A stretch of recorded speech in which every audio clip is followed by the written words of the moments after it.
大家好，我係政制及內地事務局副局長胡健民。我哋局嘅工作包括推廣大灣區機遇、香港同內地嘅關係，希望參加計劃嘅同學一定要善用一國兩制嘅制度優勢，好好咁充實自己。數字化嘅一個技術同埋一啲嘅工具咧，係我覺得年青人咧，響你發展你自己嘅無論係學業又好，專業又好咧，都必須係要具備嘅一個技能嚟嘅。涉及到本身的問題，就是本身人的表述，就是人的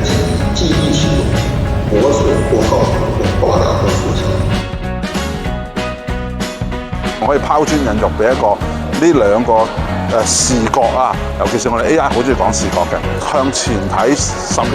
或者向後睇10年，到底我哋可以做啲乜嘢，同埋唔應該去做啲咩咧？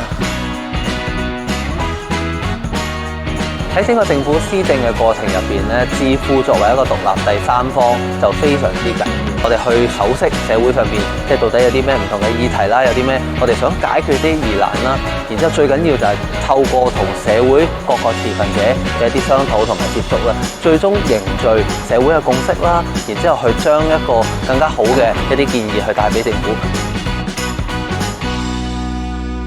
青年啦，能夠參加到喺特區政府上面嘅唔同嘅平台啦，其實都係作為一個鍛鍊，特別係喺一啲唔同嘅社區組織上邊啦，佢哋亦都有唔同嘅交流團啦，同埋一啲義工嘅服務，亦都協助到佢哋能夠認識到啦，究竟咩叫公共行政，而參加一啲培訓營啦，亦都會協助到佢哋理解到咩叫地區治理。希望越嚟越多嘅青年能夠融入到同埋加入到呢啲地區嘅治理委員會啊！